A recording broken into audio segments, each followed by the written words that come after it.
society and the just government of the people.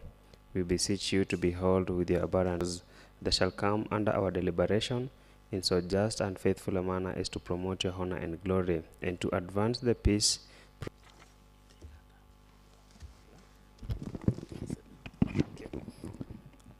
That whatever I will say and or the Honorable Committee shall be the truth, the whole truth, and nothing but the truth, in line with the Constitution of Kenya and all the laws of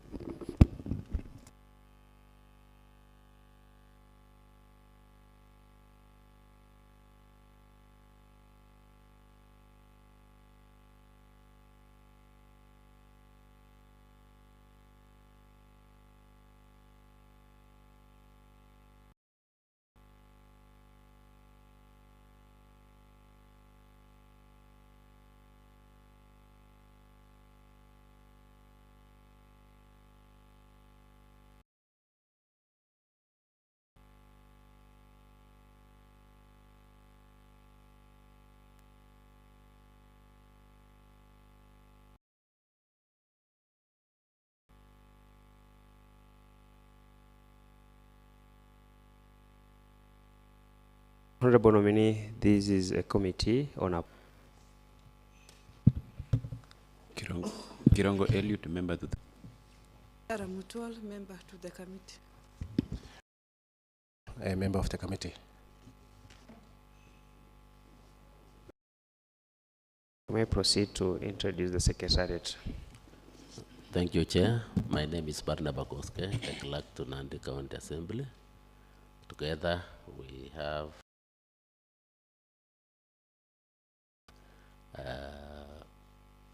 Kemei, clerk assistant, and Jeff Kasi, clerk assistant. Together with the ICT team, and we have our Sergeant Tatam, Mr. Kiprop. Thank you. We also have the members of the County Assembly who are present with us. We have Honorable Julius Kipruto Keter, who is our Majority Whip, and also Honorable Ezra Rotich, the Chairperson, Health and Sanitation. So our Honorable Nominee, like we already indicated that this is a committee on appointments. It is Standing Order 187, and its mandate is to consider for approval by the County Assembly the appointments made under Article 179(2) of the Constitution of Kenya. So you will engage with the members of this committee for 1 hour 20 minutes. Expect the members of the committee to ask the questions. Also expect you to answer the questions through the chair. We are going to be very brief. We expect the members to ask very concise questions.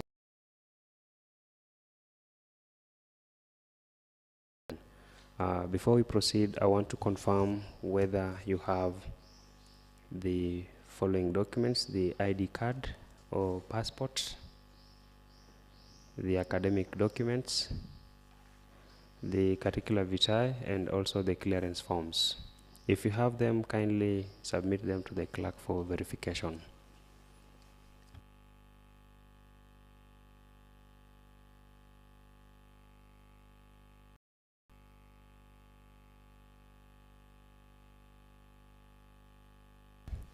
As the same is being verified, you will be given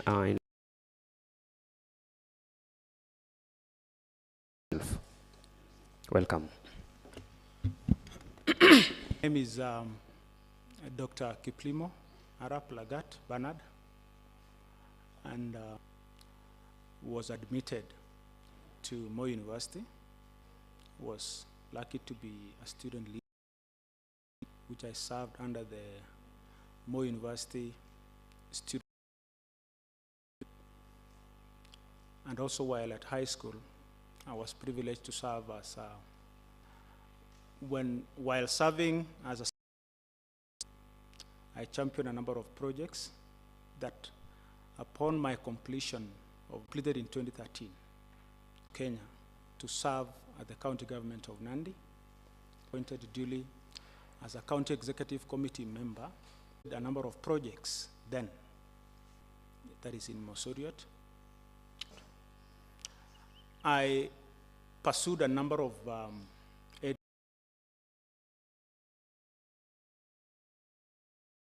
even as a practitioner, as a consultant for different organizations, including USAID, GIZ, which is a German organization.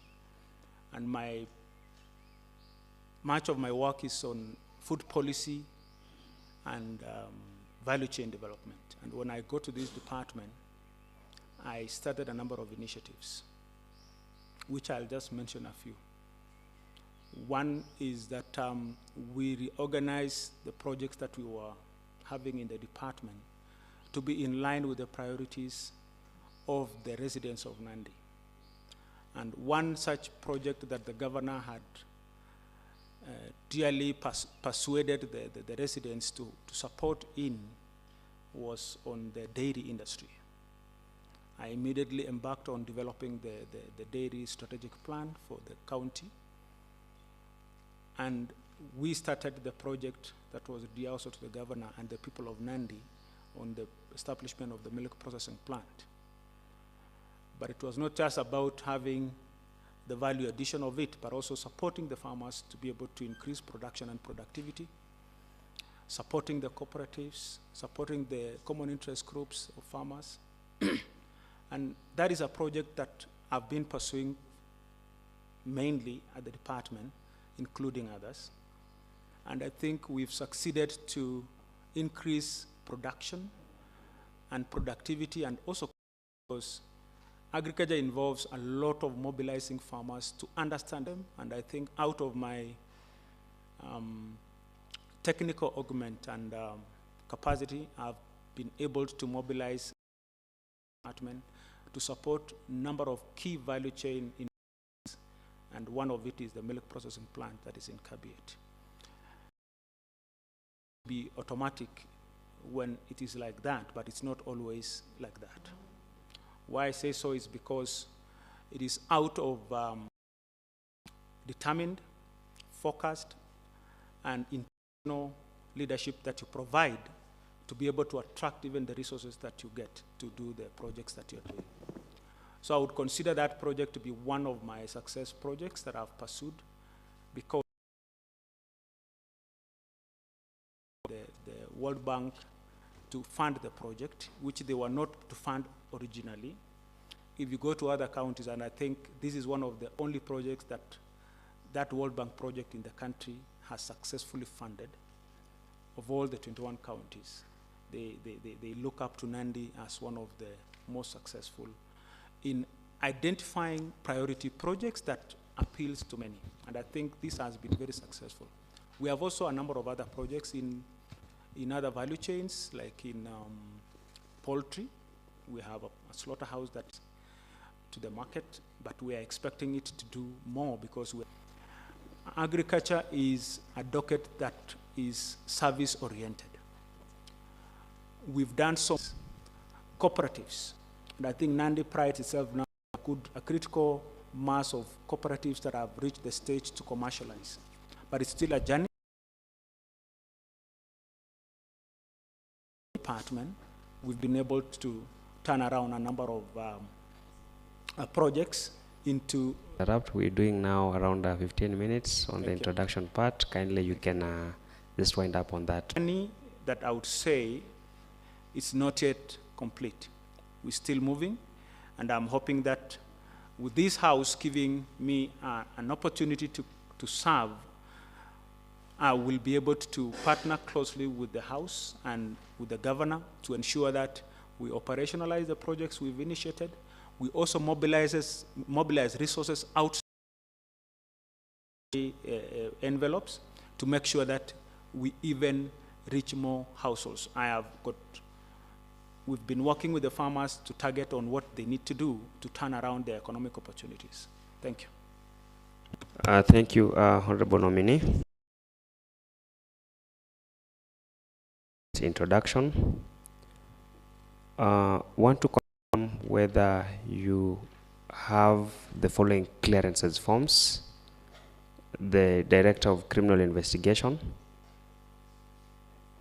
the Higher Education Loans Board, the CRB, and lastly, the Ethics and Anti-Corruption Commission.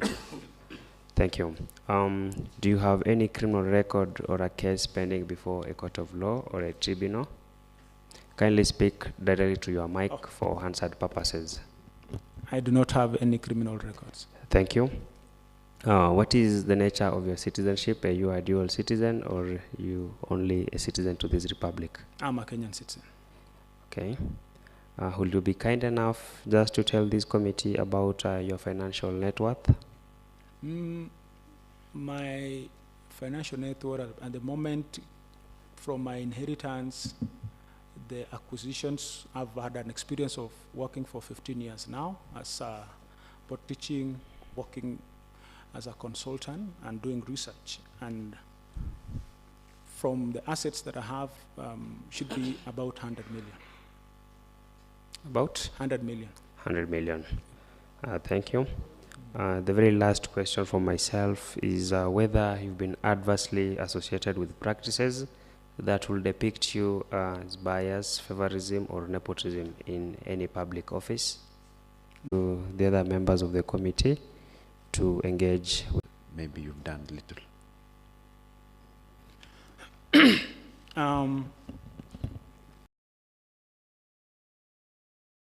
Outcry. Probably the expectations that are yet to be met.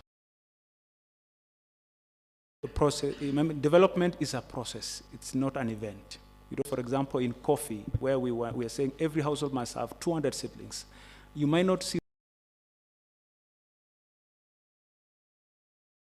years, you will be able to agree with me that it is a journey. What are some of the targets you failed to achieve, and how do you plan to address them, if at all you will be approved by this committee? Thank you. Milk processing plant, which we are yet to operationalize. We are yet to operationalize. We had several delays. Even right now, we still have some delays, because remember, when we had budgeted, and I'm happy you are a member in this house, during the COVID, we had a huge delay when the government decided to hike the VAT for the equipment, for agricultural equipment all over. We were faced with a bill of about 40 million in phase 1, about another 40 million in phase 2. And you know the budgetary cycles for the government. We had again to wait for another budgetary cycle to be able to secure those amounts. Those are a vocation, some of the delays. Other projects, of course, have been delayed also based on the release of funding by Exchequer. Always you'd find like conditional grants.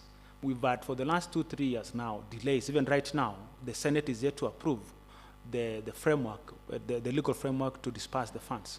So you can see from July, we've not had any disbursements up to now, yet the project need to be operationalized. Those are the kind of delays we've had, but we are hopeful that things will be in line very soon. I mean, with the proper legal framework between the national and county, so that we don't have these delays. Thank you. Can you confirm now that the issue of the cooling plant, because before the general election, you are aware that across the county, those projects were either incomplete or others are stalled. Yeah. So are you confirming that in few time, everything will be okay? Yes, and I think, Chair, because remember, this was a partnership between the national government and the county government. Chair, the county government was to do the structures, while the national government, they were supposed to supply with the coolers. We did our part as a county government. We actually did all the 30 structures. But then that project did not proceed at the national level. So we were not given any coolers. But we are lucky now, because when the president took over, he actually made a public announcement that he was reviving that project with Poland. And I can confirm to this committee that that project is now on course. I gave out last month the coordinates of each structure where it is going to be established. So I'm very sure as soon as in fact, Nandi, we are now preparing even to get more, because we are more ready to now process the milk processing plant. We might get even up to 40 coolers.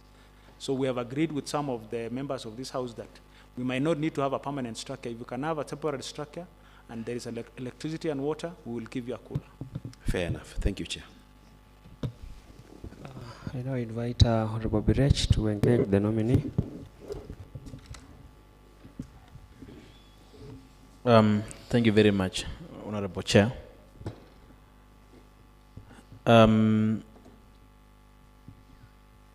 Dr. Lagat, at least you mentioned one of your performance that you have done is setting up Kabia dairies, that's Nandi County, Nandi Cooperative Creameries. Would you be able, at least in a nutshell, to tell us the amount so far, that has been spent,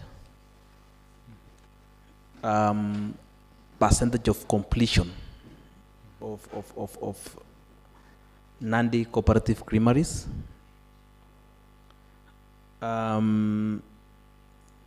the amount you had budgeted in figures against the actual that you have spent so far. Thank you. Thank you, Chair. This project started with phases. This is a project that we had budgeted originally 115 million. And given the resource envelope and also the technical advice we needed to give to the governor, we embarked on developing feasibility study. We went around the country also looking at other projects that are operating. And we realized that with 115 million, it was not going to be sufficient to run sustainably a milk processing plant. We needed a much bigger plant. For example, if you look at across the Nandi County, you find that our milk, actually, we estimated about 1 million liters. But what goes into the formal market is about 300,000 to 400,000 liters. So we said, how much can we process? Given we have KCC, we have Brookside, and the rest who are processing for our farmers. We could, given our budget, we said then we needed to be optimal. We needed about 200,000 per day to process in phase 1. But remember, we have a phase within the phase 1. We had only a budget of 115 million. Phase 2, we needed to do, thinking about it is that we needed now a plant that can process about 200,000 liters. Looking at that, equipment alone was giving us about 300 million, while the structure would cost us, including other auxiliaries support system, would cost us about 150 million. So that seems we needed now to work with a budget of around 450 million. And we agreed to do this in phases of 3 years. So we said we could push to make sure that in the first phase with 115 million, the following year we could have around 150, following year another 150. So we embarked on tendering for this, because we had about 20 million for the structure and 115 million for the equipment. So we had 135 million in total. And remember, we need about 450 million to complete the whole project. So we tendered for the equipment. I remember that time even we advertised, we could not get on the first round of the bids, we could not get really a suitable supply of the equipment. We did an international tender. And I remember we had to send a team to Rwanda and to Dar es Salaam and to Uganda to check, to do the due diligence to be able to get a suitable supplier. We had gotten some references from KCC and Brookside, but we arrived at an international supplier eventually of the equipment, and the equipment cost was coming to 3 or 6 million. That is the equipment only. And the structure then, we had estimated at about 90 million. not including other waste treatment plant, the water, and the rest of the things. Remember, we are implementing this project in 3 years.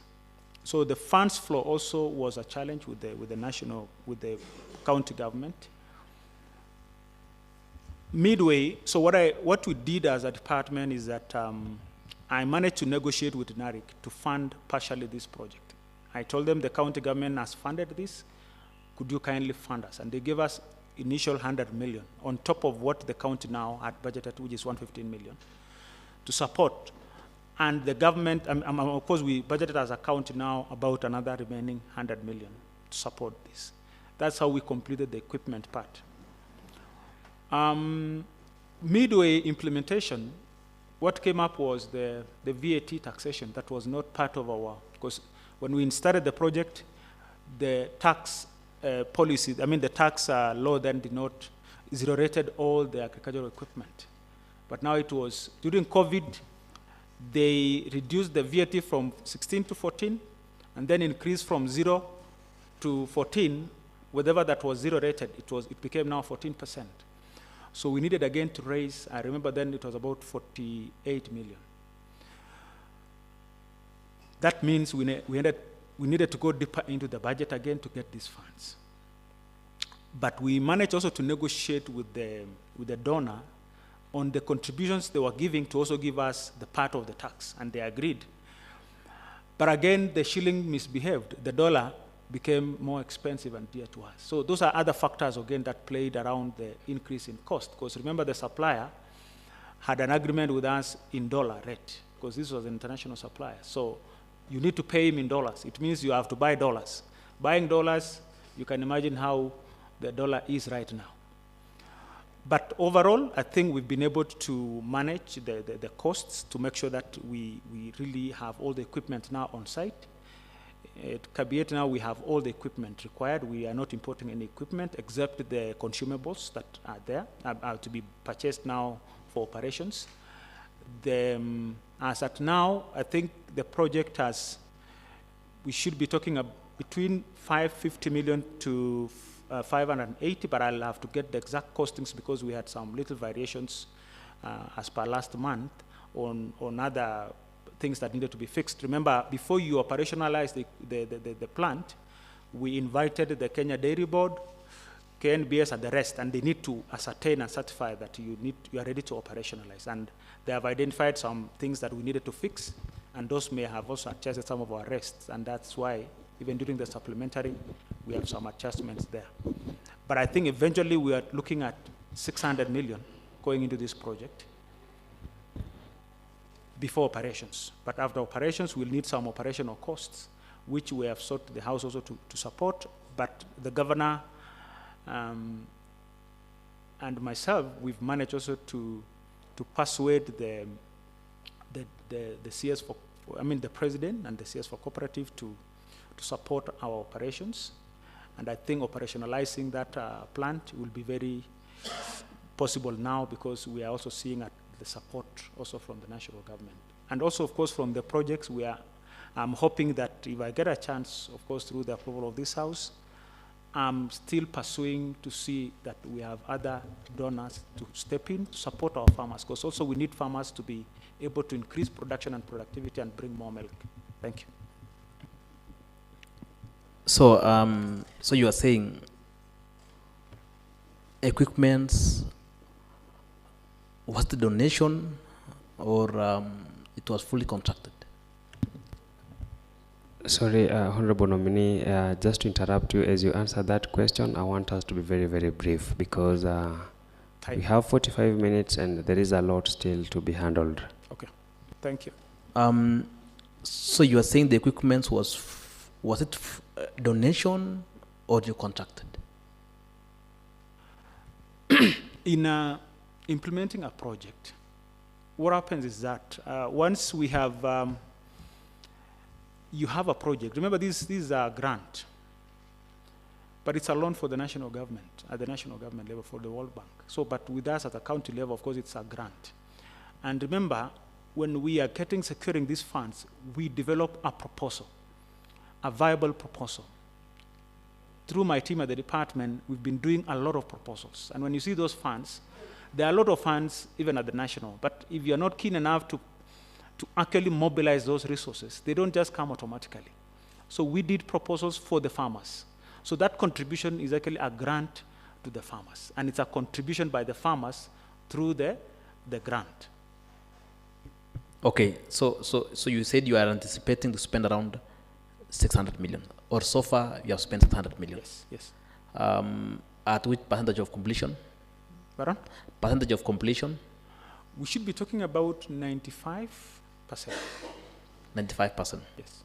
So the remaining 5% you estimate to spend how much, probably?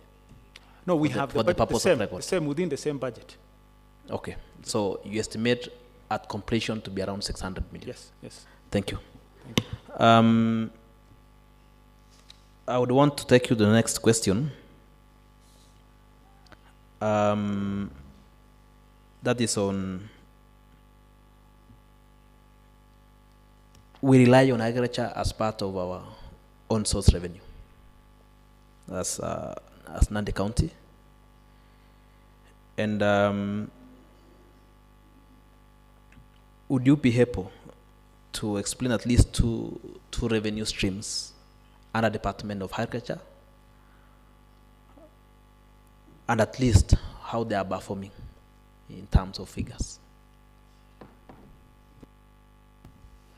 Thank you, Chair. And I think from the onset, I would want us to look at also agriculture not in the perspective of revenue for the government.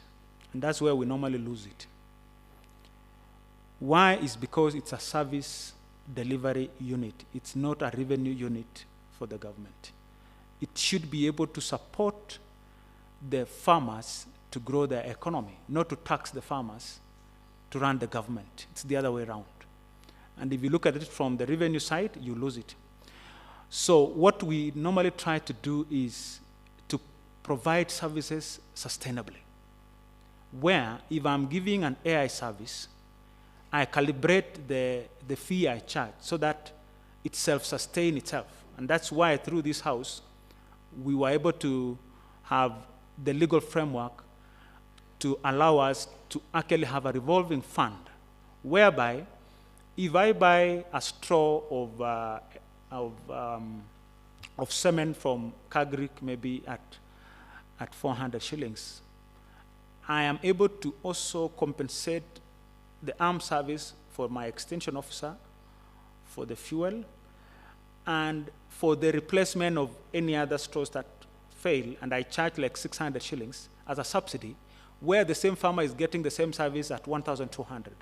So it's a subsidy to the farmer because I'm paying the salary to the extension officer, but the same service is able to self-sustain itself. If I wanted revenue for the county, I would have charged 1,200, but I'm charging 600 to make the program continue running. But where we're looking at a potential, which of course we've taken some time now to restructure, is Kaimosi ATC. You look at Kaimosi ATC also as a revenue source, you lose it. It's supposed to be providing a service. Where we should be looking at revenue is actually Kiborkok, which I think we've done some turnaround management right now. And if you look at the figures, I don't have exact figures for now, but actually we've tripled the production and productivity because we were able to move away from the, when we came in, we had an arrangement with Chebut, and I think there was a gap in management. Then it was not domiciled in the Department of Agriculture, it was domiciled in finance. We managed to convince the leadership to make sure that we move this to agriculture. And when we started doing that, we analyzed the potential, and we noticed that for a very long time there was mismanagement of the tables. So we started pruning the tea bushes. Right now, we are registering more than double the production and productivity as it were before. So we are looking at revenue also going to double. But the challenge, of course, we are having is also the cost of labor, which is a big challenge.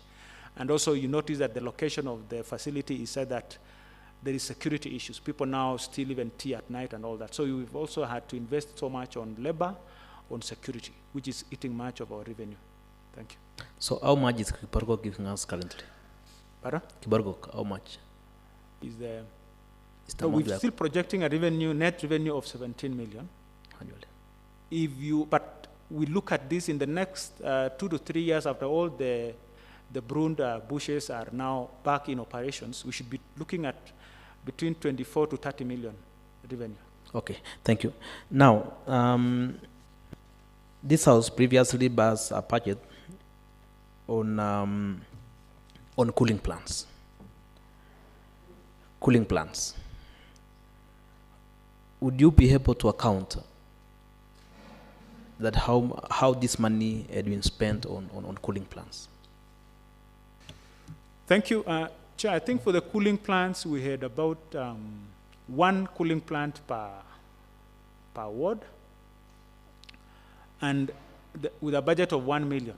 So we've completed, actually, except for some few contractors who probably had challenges completing, and we have returned at those ones about 3 or 4. I think we had one in Kapsabet, Chekumia, and Tindiret, and Chemelil, Chemase. Except for those wards, almost the rest of the wards, we have the coolers, the structures for the coolers complete. And we are hoping also that the rest will be completed ahead of the supply and delivery of the coolers from the national government, which we are told it should be here by somewhere between January and March. So you said Chemeli Chema is part of the wards that doesn't have cooling plants or installed. Yeah, the challenge was as I said, the contractors. The contractors we gave the work did not complete, but now we've returned at those works, so they should be complete ahead of the supply and delivery of the coolers. So contractors was not paid? We could not pay because they had not completed the work. Okay. Yes. Finally, Waziri, have you been able to visit some of your offices at sub-county levels or at ward levels? Yes.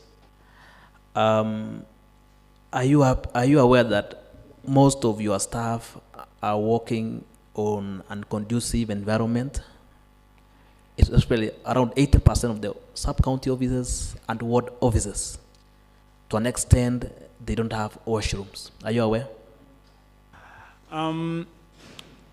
The situation may be even worse than what you are picturing right now, and I am aware. And I've persuaded several times, including this house, to give me the budgets for the sub-county offices and the ward offices. But I think we have a problem in priorities sometimes. My staff are not even, leave alone offices. They have never been promoted from 2012 after the county government have come in place. It's a sad situation. Somebody has been working for over 10 years, no promotion. You can imagine. And this is what I probably want to say to this committee chair. At the national level, I've been serving as the chair of the caucus. But even before that, I served also as the sector working group chair for several sector working groups. And under intergovernmental framework, we are championing on how agriculture needs to be treated by county governments. And it's not only in Nandi, all over. Some counties, even you have only one officer, extension officer, in a whole sub-county. It doesn't make sense. Before devolution, each sub-county was actually a district on their own. They had their own budget. Each directorate of mine, I have about 5 directorates. I have livestock, I have crops, I have veterinary, I have cooperatives, all those about 5 directorates. Each had a budgetary allocation of almost 5 million. Now, 5 directorates, 5 million, that's how much? 25 million in one sub-county. Calculate how many sub-counties do we have in Nandi? 6. That's how much? 150 million. Sub-county, not at the headquarters of my office, no.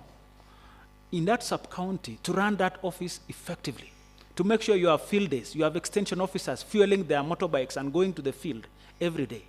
That is the budget you need to have. Those guys right now have no allocation. The other day, I put the money in the budget for the sub-county.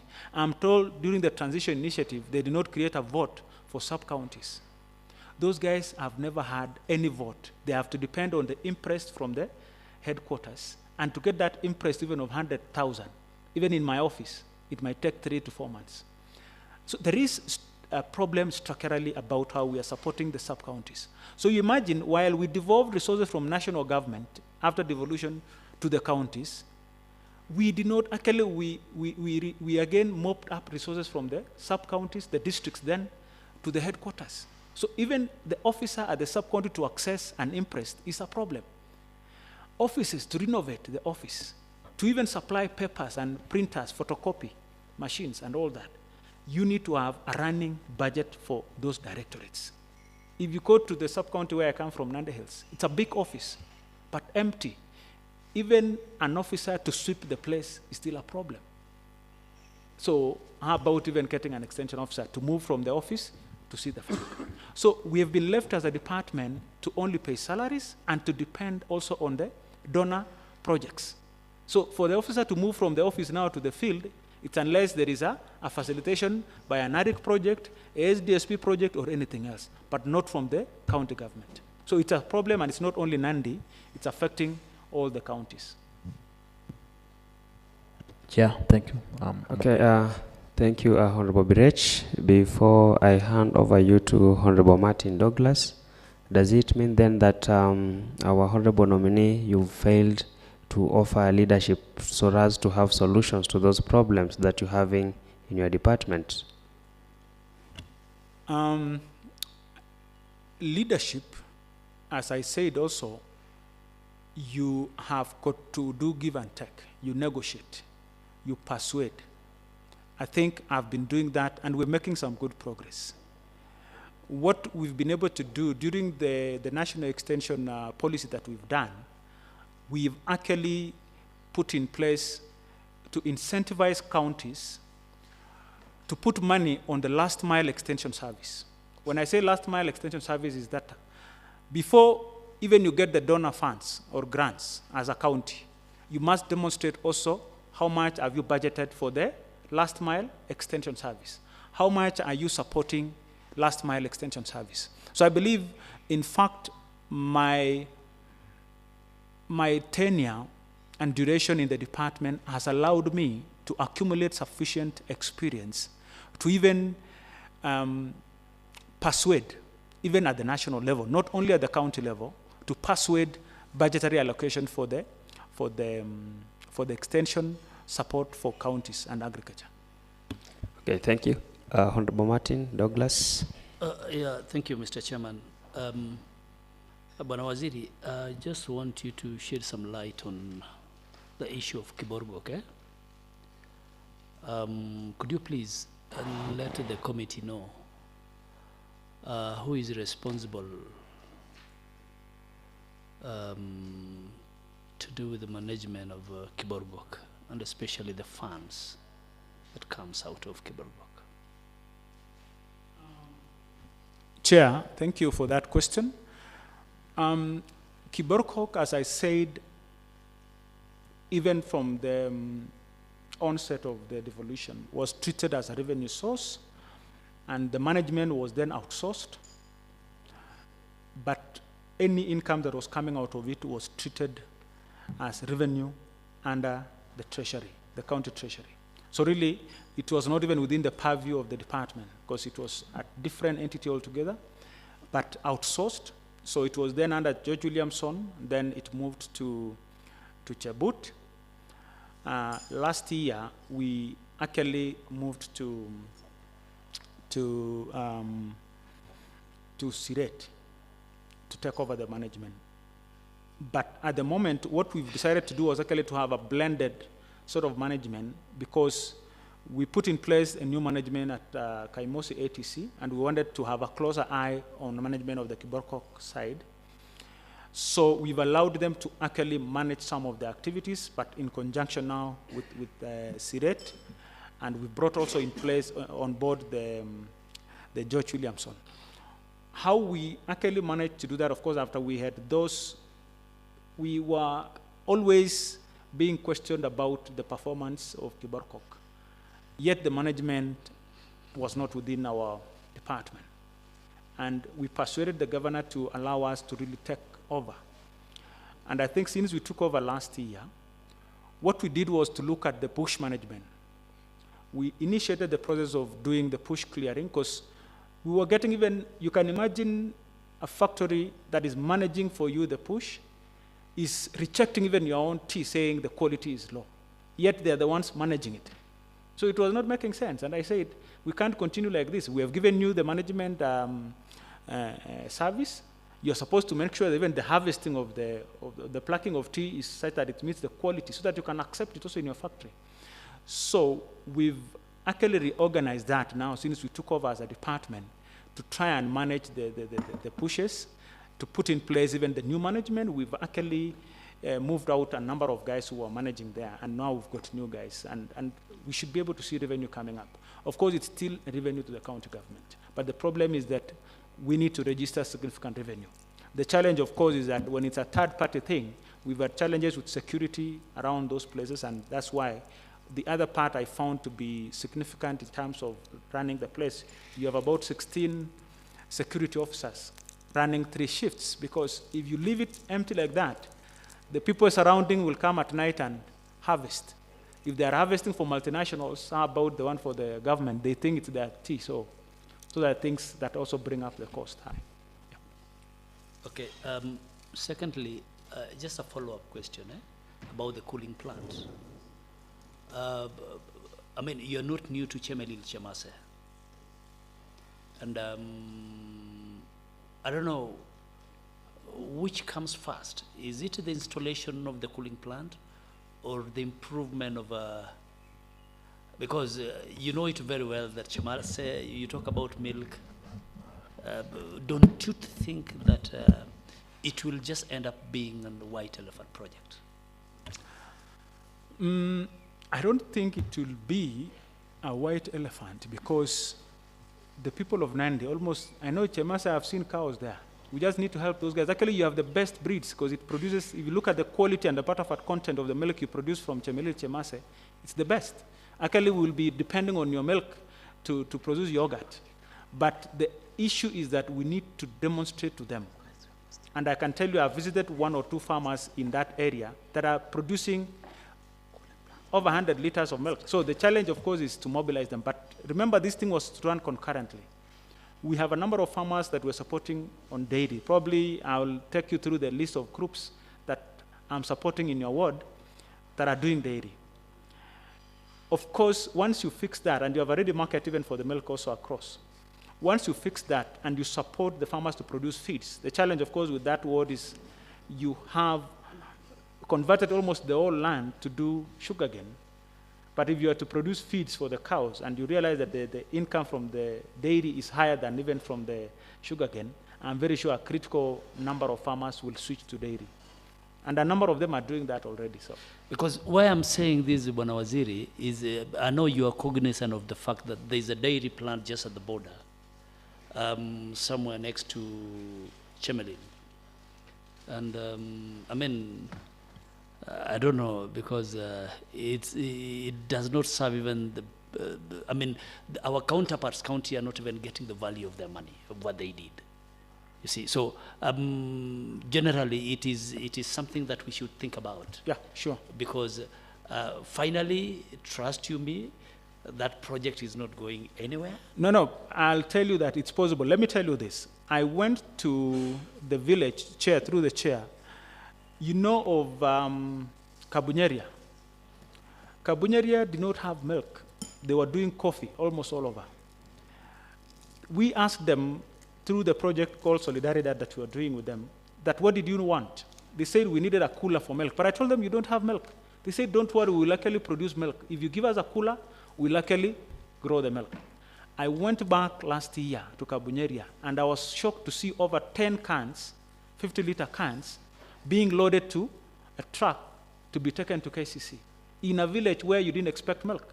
So I can tell you this, in your time and in my time, it's possible to have those. I strongly believe in our Nandi farmers. They are very resilient. Okay, It's only that the markets were not working for them. let me give you that benefit of doubt, hoping that if this committee will be together. Finally, you know the issue of sugarcane in my area. You've been in this docket for the last. You know the dynamics and what is happening in the sugar sector. Right now, you know what AFA did? I mean, they closed all the factories. And as a matter of fact, my people depend on sugar. They have not diversified. That is the solemn crop they depend on. So what is your take? Because they have actually, the vulnerability of my people at the moment is on a higher notch. What is your take? The challenge we have is, of course, when you only depend on one crop for your source of income. And when, if you look at it, the sugar industry in Kenya should be doing very well. Of course, other than addressing issues of productivity and production increase, you've had challenges with the state-owned mills. But also you notice that there could have been a lot of other cartels. But I'm very optimistic that with the president taking the lead in restructuring and also allowing us to lease the mills to the more efficient operators or investors, they'll be able to put in the new, modern, efficient systems. Because if you sort out the efficiency of those mills, pay the farmers promptly, but also we are telling the mills to not only just give them, pay the farmers. If you go to Transmara, which I visited with the governor, they actually give even fertilizer to the farmers. They give extension support to the farmers. And I was shocked that you find a farmer has produced up to 60 tons per hectare. Per acre. Yeah, about 150 tons per hectare. That's amazing, and it's just here in Kenya. If you look at the support they are getting from the factory, it's amazing. So if we get the right investor, farmers are still hardworking, and you know our people are hardworking. So we just need to fix the market, but also avoid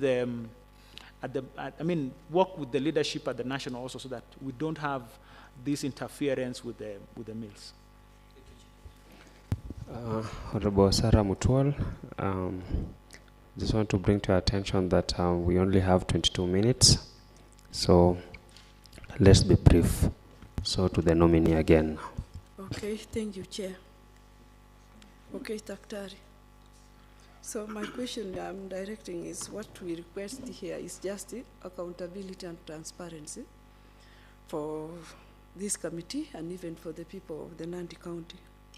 So when we talked about these cooperatives in Kabiet, so is it a cooperative or a company?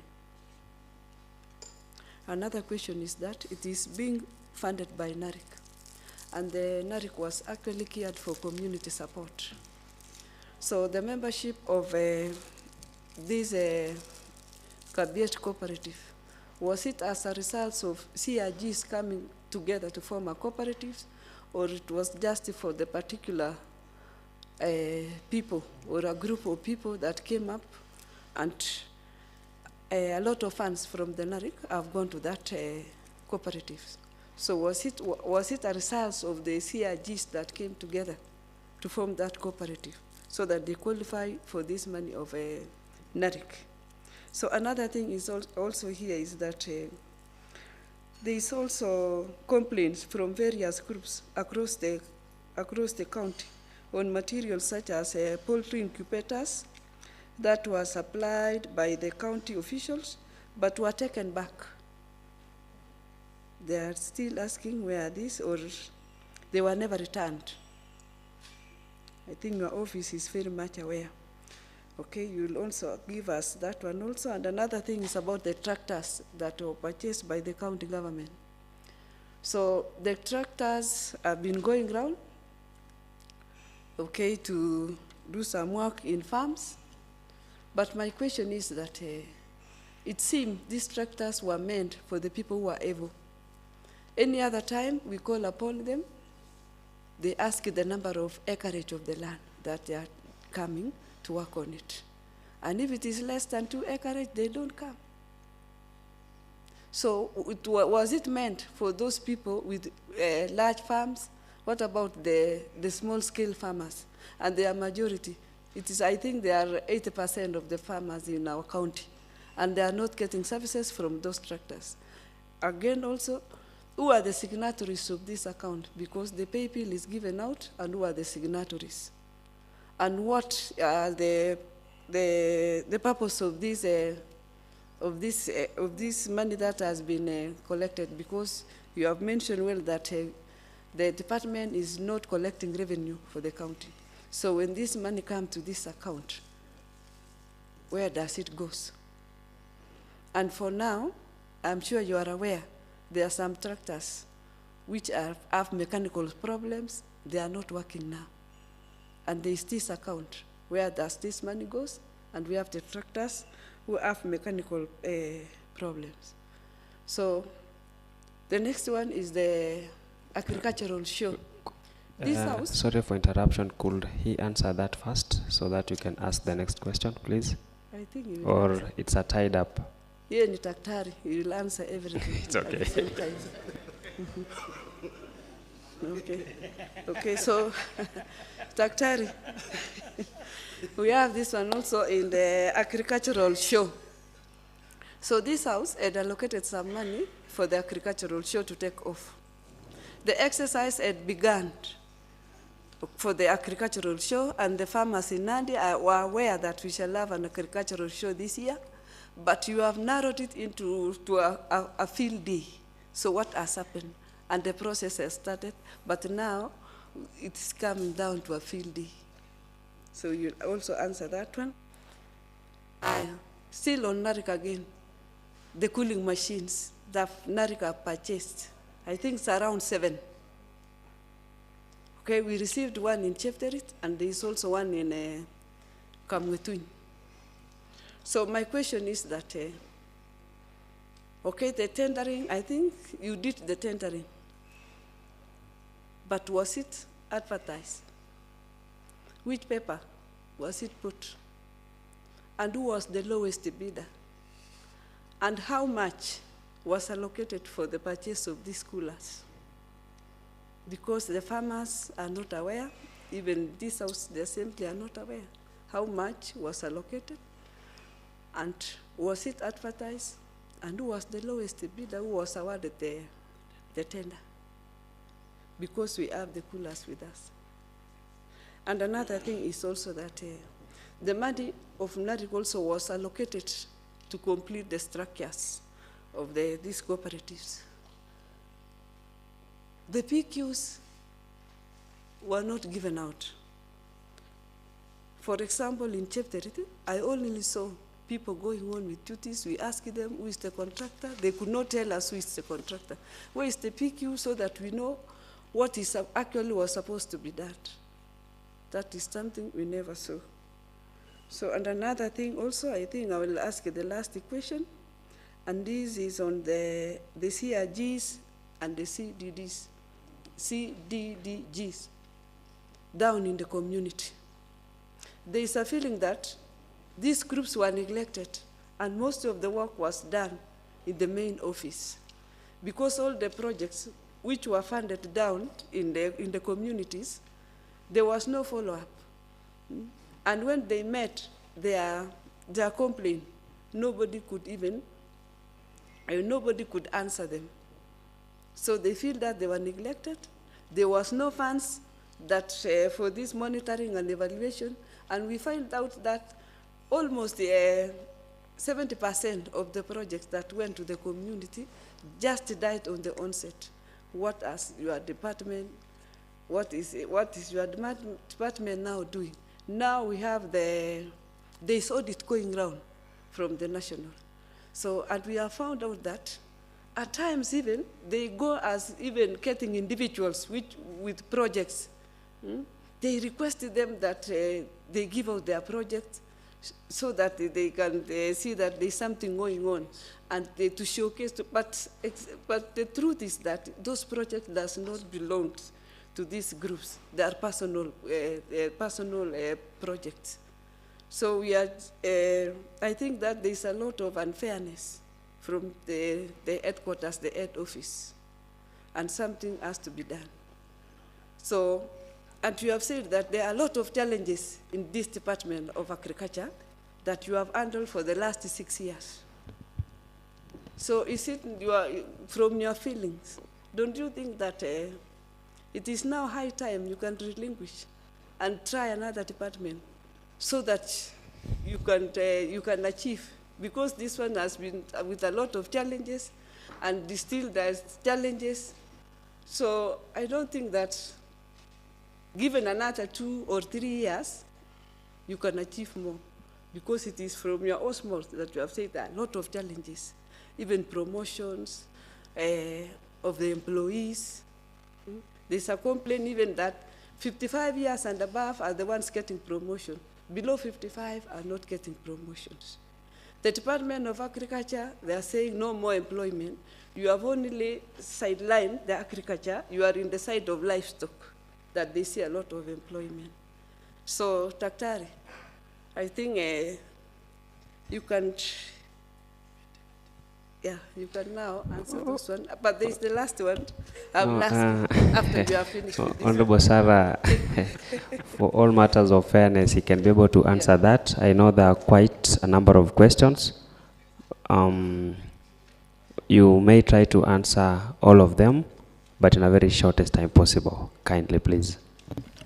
Thank you, Chair. I'll try to answer the member, and I think thank you for asking those questions. They are very important, and it's good, and I want to say that it's good to be accountable and to be transparent, and I am a promoter of that. And for a very long time in my service, in the public service, I believe that the biggest and the best thing you can do in a public service is to be always open in what you do and to be transparent as possible. So, Chair, allow me to just respond to some of these questions, and to say that for probably understanding of how the milk processing plant has been established, and I know sometimes people say it's Kabiet Dairies. There is Kabiet Dairies, which is a primary cooperative, and then we have the NDCU, that is the Nandi Dairy Cooperative Union. And Nandi Cooperative Dairy Union is actually a union of primary cooperatives. A primary cooperative is just a cooperative that has registered itself, and most of them are located in different places. Like the one in your sub-county, we have the Lelchego, we have Kabiet Dairies, we have Tangina, we have Aldai Dairies, we have Olesos Dairies. All those are what we call primary cooperatives. These primary cooperatives came together and registered a union to be able to add value to their milk. They used to market their milk only to the processors. And I want to say that when we came in, the NDCU had just been registered. I supported this group of farmers while I was at the university as a consultant and a resource person through another project. And they had not realized what exactly we had envisaged, because they're supposed to even have a federation at the national level. They were supposed to now ensure that they market their milk jointly.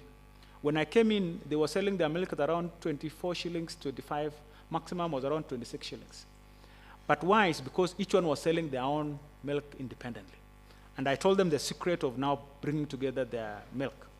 And immediately they agreed to market. And we took them to Baringo, and they saw what Baringo were doing. They now came up as a union. And immediately the prices of milk went up to 35 shillings. The following month it went up to 40 shillings. And they went to as far as 50 shillings.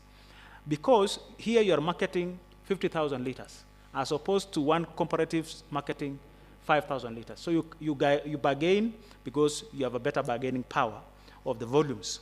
So really, we brought together, of course, the CIGs had been supported previously. They came to form together the primary cooperatives, which we are calling the farmer producer cooperatives, FPOs. So the FPOs now are the ones who agreed now to form a union. And remember, these are farmer driven. We just support them technically as a department.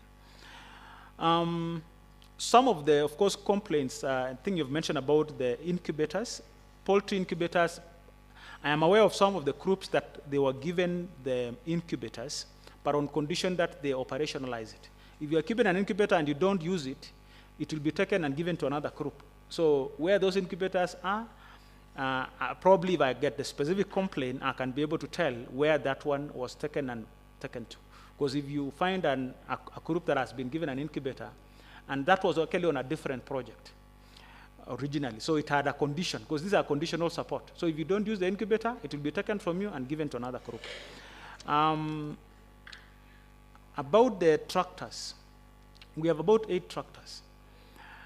When we brought them, they did not have so much demand. Right now, there is a huge demand, but all the payments go up to the county revenue account, so it's within the treasury. So it's not, what we do actually is that whenever you pay, it is a county government pay bill.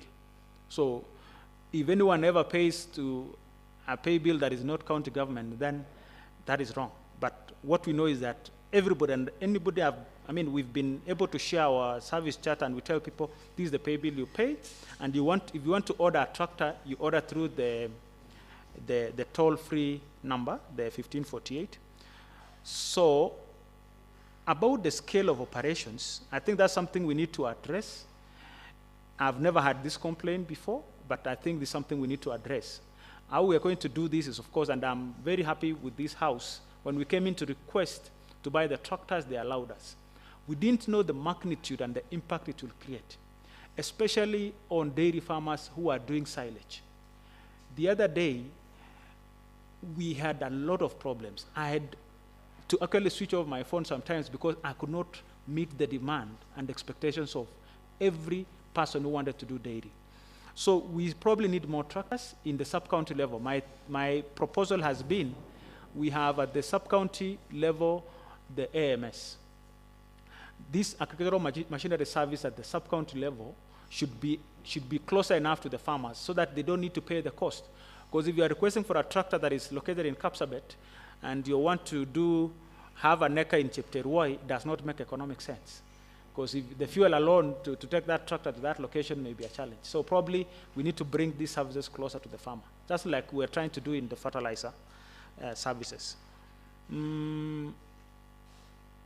About mechanical problems, I think probably those are routine maintenance issues we've been having, because this season we just completed the harvesting season of the silage. So this is the season of we are doing maintenance. So we are bound to have maintenance issues, of course. About the ASK, as this committee may be aware, is that the national government, through the partnership with the county government, has agreed to establish the modern complex within the grounds where we are we are supposed to be doing the show, and we are establishing the sports and agricultural exhibition complex. The site, I think, has been handed over to the new contractor. I think they did site visits and all that. So we wanted to do major renovations, but it was not possible.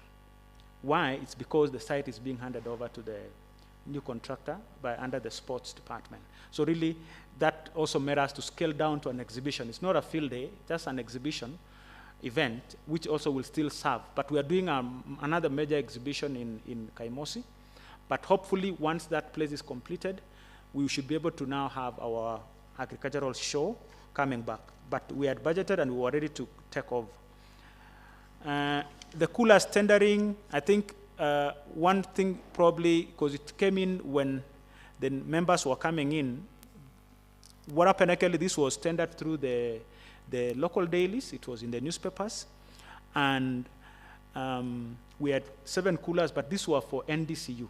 So these are the proposals that were done by the union now. It's not actually for I know they are located in specific wards, but we requested them to operationalize the structures that were in existence, including the one in Chepterit and the one in Kabiagan. So as for the renovations, those were renovative works were actually below 4 million, and I think they were given out under the NARIC. You don't do the open tender for the small works, so you do the RFQs. So that's what happened there. For CDDCs and CAGs, I would say that it's been a learning experience. I am very sure that even if I ask some of the members what is the meaning of CDDCs, you'll still struggle to say what they mean, including also CIGs, and I'm lucky that you seem to be the one that know those terminologies. This has been a learning experience for all of us. That's why I was saying we've come a journey. It will be tragic if I exit and the vision and the dream I had for some of the projects, because we learned through mistakes. We've had some challenges managing CDDCs. CDDCs were supposed to run. We were giving the funds to CDDCs, so that CDDCs give these funds to the what? To CIGs. And each CDDC had even its own advisory committee that was supposed to be handling also the complaints of the CIGs. But some CDDCs did not function the way we had envisaged. And that's why right now, under the new project of NAF-CDP, we are actually now giving funds not through the CDDCs, because we realize they don't have capacity. And there's no longer grants. We are going to give loans. So that's why we are forming SACCOs in every ward. The SACCO now will try to support individual farmers, not just groups, because groups can disintegrate. If you had a group of youth, who some of them are still going to colleges, you go to a group and oh, the chair went to Australia, the secretary is studying in Chekwat. So what happens? It disintegrates. So we are looking at supporting individual members who could be in the CIGs, but they are still able to get their services from the cooperatives, but also from the SACCOs. So that's why we are going to that direction of the SACCOs, and I think it's a learning experience for all of us, and these are the things we discussed at the national level, and we actually met that. And I think experience also is the best teacher. So we are not saying that we were perfect. We had our own challenges, because it was a new thing to all of us, but it was envisaged, of course, originally in the proposal at the national level. But we have shared our challenges that we had, and we are hoping that in the next phase now, we will even do much better. Completion, and I think the issues of employment, I don't think it's only affecting agriculture alone. It is cutting across. And I know this House is seized of the facts that as a county, we are facing the challenges of wage bill. And I want to say that the governor has tried so much, especially with health, because that is the core for all of us. And we even allowed him to do that, because without health, all of us crumples. So I'm very sure that with the sorting out of the health and now the ECDE, remember also ECDs were not even in any payroll. So logically, even if you're also in that position, you'd see where the priorities were. And we've sat down with the Public Service Board and with the governor, and I know the next people to be sorted will be the agriculture. So we've made our cry, and they are very much aware. We're just saying that if this House also has a chance to look at it, agriculture still needs some attention. And as I said, it's not only Nandi. When, I used to complain, I thought it was only Nandi, but when I went to some counties, because of the wage bill challenges, we have that Kiplimo, you can wind up, please, Thank you. because Thank you, Chair. we don't have the luxury of time. Thank you. Are you done? Nominee, are So you maybe done? I'll say that, because you are challenging me whether really I've completed my assignment, you notice that most of the works now that we started, and as I said, development is a journey. Even after we complete some of this, of course, I still expect to have people to take over from what I've done, but I think I'm seeking this journey to at least operationalize some of the projects I've done, and I'm very sure that all of you would want also to see that the projects that were initiated and funded don't become white elephants. You need to make sure that they are operational. And I think you don't have anybody better than me in completing those, because they are within my heart, not just my capabilities. Thank you. Okay, you have not given us the cost of coolers. I think we had, for the coolers themselves, we had, I don't have the actual cost, but I think we were about 28 million, the budget for the coolers alone. 7, yes. For 7 coolers? Yes. Okay, what about the sale of livestock and even the trees in Kaimosi? You have not mentioned. Or the trees and livestock, Actually, livestock, we've been selling them through the auction process. So you bid, and then you get, just like what happens in all over. And actually, we want to have this as an annual exercise. You cannot keep a cow that is not producing for you the milk, so you have to thin. And I know all of us normally sell cows. So Kaimosi, it's a routine process that we follow through the process of the act of the procurement, that is, and disposals. The disposal process requires how you go about it, and we followed the law in terms of disposal. For the trees, actually, the ones we disposed were the ones that were fallen down because of the weather. So those ones that fell down by the wind, they were going to rot, so you needed to. But as at now, this year, actually, we requested, when we told Kaimosi we are not selling any of the trees, we are actually recycling them and using them for our own improvement, because we are doing now a lot of development projects in Kaimosi. So we need those materials, we are not selling them. The cows, we are trying to replace the breeds that are there to have new ones. And this year we are buying 30 of them, the new heifers. So you might see production of milk also in Kaimosi going up. Thank you. Honorable Sarah, do you still have some few questions, or we can... That's the sale of livestock and maybe... So where is the money? Whenever you pay, you purchase through the bidding process a cow, you pay to the treasury directly, just like the way you pay for any other. So it's the treasury that handles that, because we do it through the procurement department, directorates. But Dr. You were told us that your department is not collecting revenue for the Nandi County. I did not say we don't collect. I said our main mandate is not to do revenue collection. We are giving a service. A revenue only comes in as another service, not the primary service, but we do revenue. So does this money goes back to the Department of Agriculture? Not to the treasury, the county treasury. And then from the county treasury, does it come back to agriculture? It is allocated through the budget, which comes to this house for approval. Okay, thank Yes. Honorable Majority Leader, I know our time has lapsed, but I want to believe in less than 5 minutes you can be able to engage the nominee. And also, nominee, at least 5 minutes is enough for you to respond to the concerns raised by the Honorable Majority Leader. Thank you, Chairman. I think this department is very crucial. Actually, it will require a lot of time. But nevertheless, I will ask some few questions. Number one, Waziri, the county of Nandi has been implementing a NARIC project. And I think you have been in charge of the department since this NARIC was started in county. How much have we received from the NARIC since inception of the NARIC project? And number two, so that you can answer together with that NARIC, there is a feeling from the people of Nandi that we have actually not received the value for money on NARIC projects.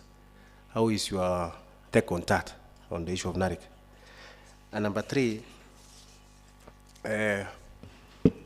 we are in the process of making Kaimosi autonomous. What is your take on making Kaimosi to be autonomous? And I think we have a bill at the Assembly at the moment. And there was a feeling that you are not supporting the idea of making Kaimosi to be autonomous. Can you tell this committee your take on that? Thank you. Thank you, Chair. I think these are very pertinent questions.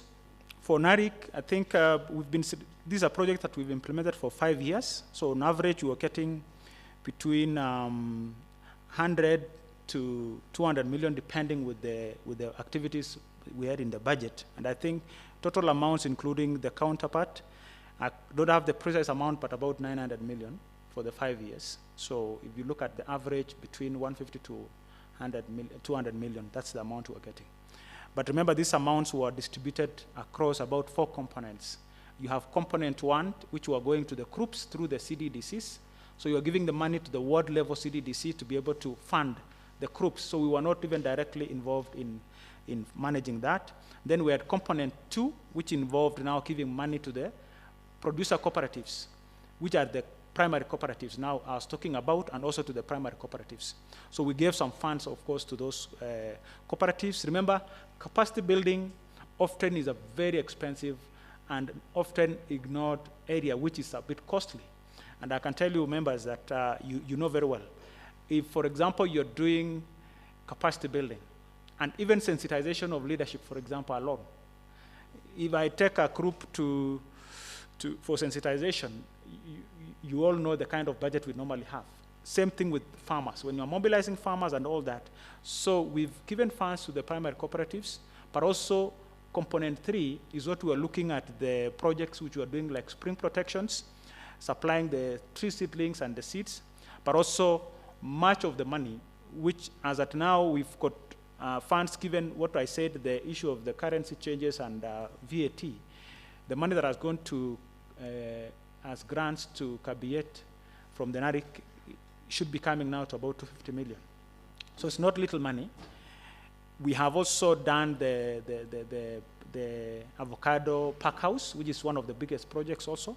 And if you go there, you can see the quality of work that is there. Even if you go to Kabiet, you can actually comparatively look at the quality work we've done there and look at the amount that has gone in there. Same thing with the slaughterhouse for the poultry.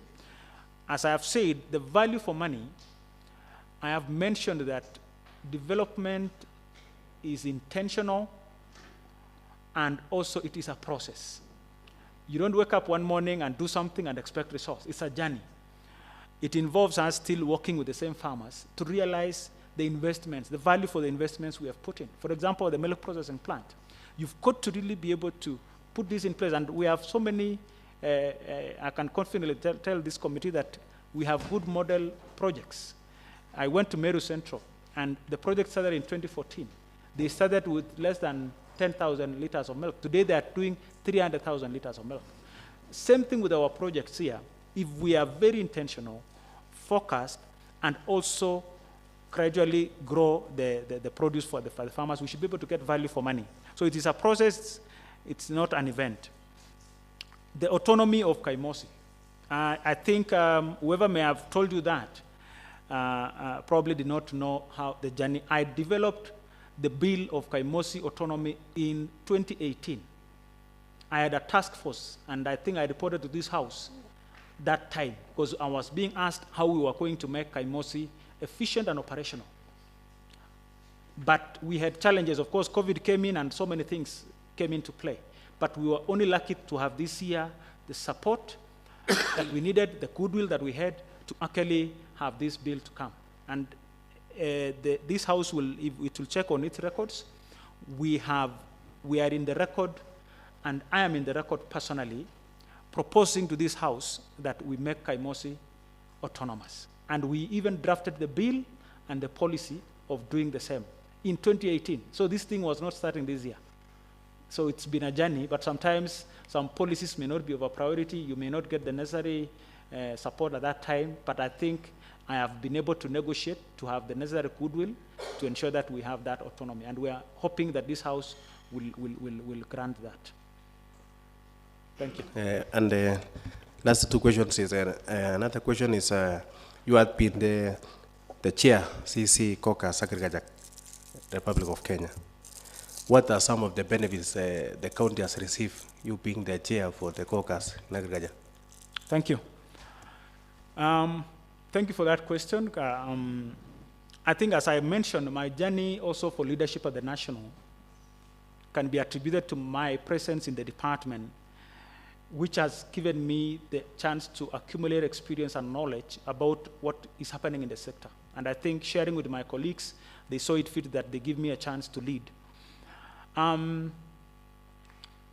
If you look at some of the projects that have come to Nandi, sometimes projects come in and they are negotiated at the national level. Like the one for fertilizer. We had, you remember 2 years ago, we had some projects for fertilizer.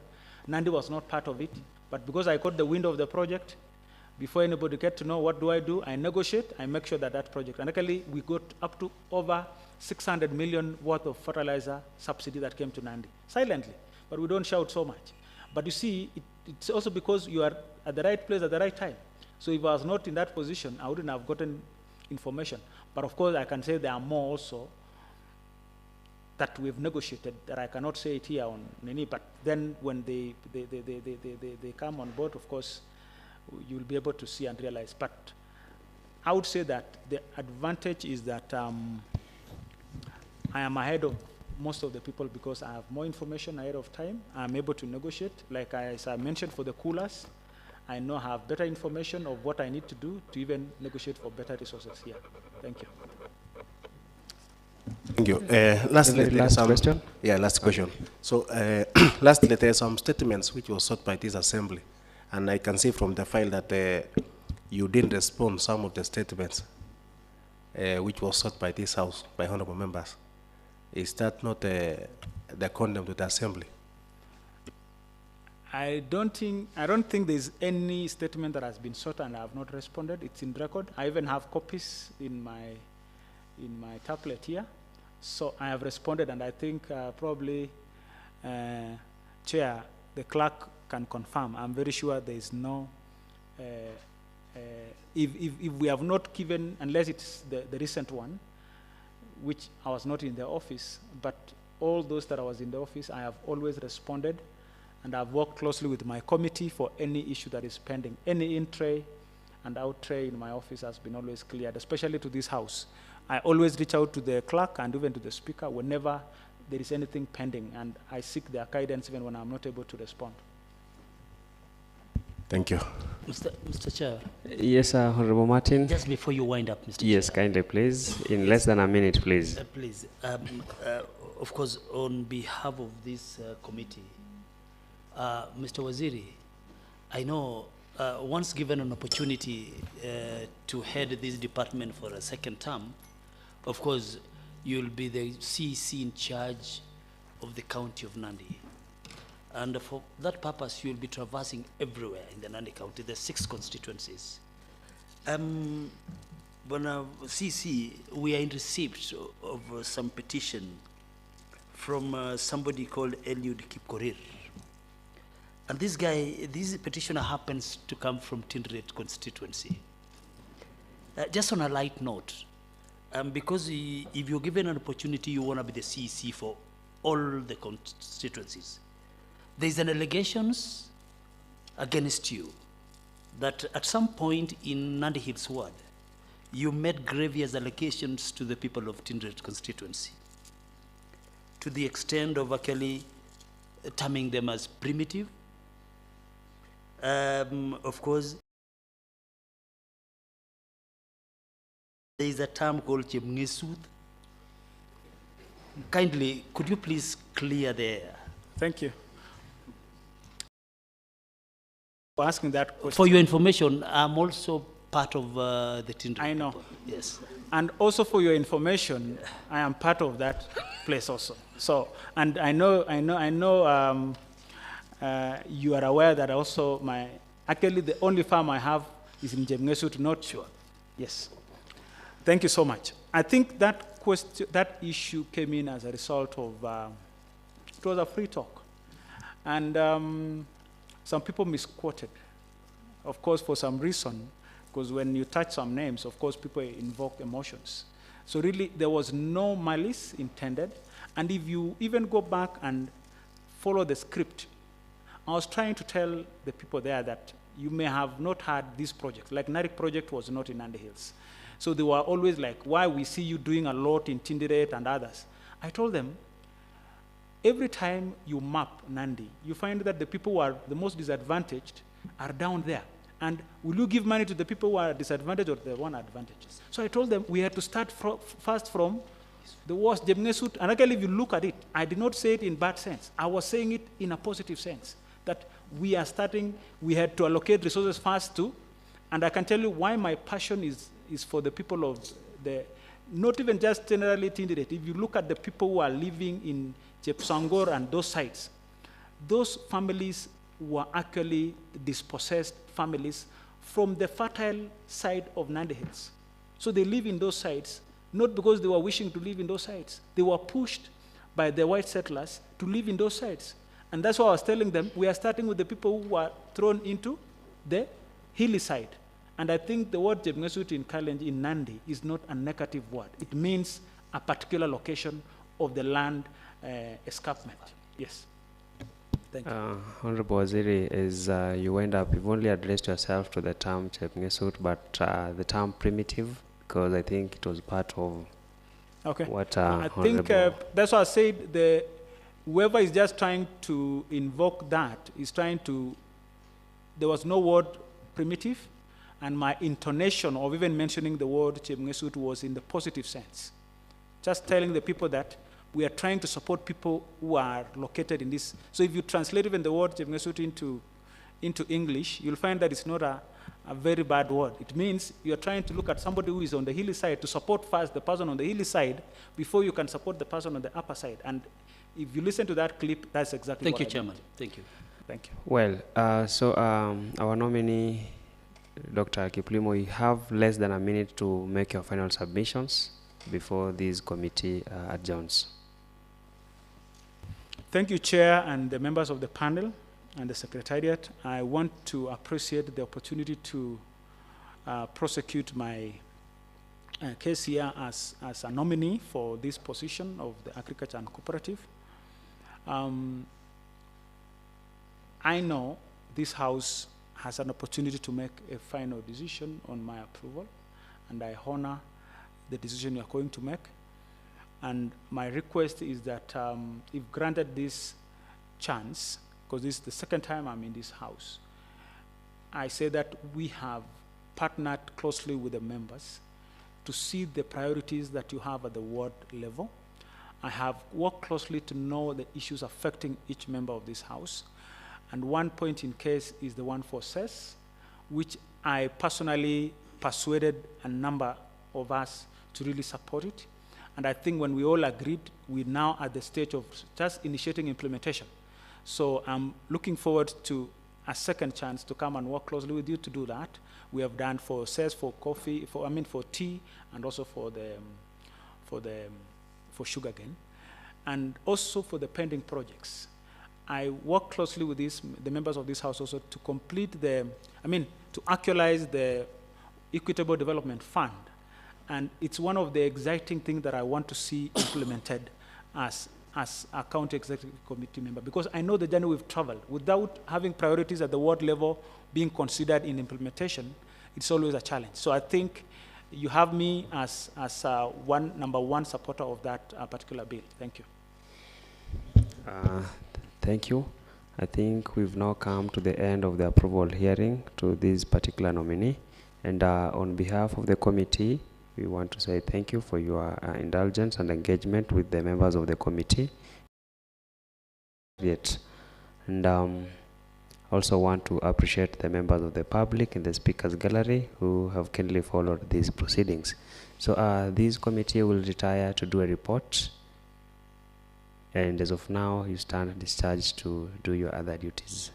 And kindly ensure that you have all the documents that you came with before you leave. Thank you.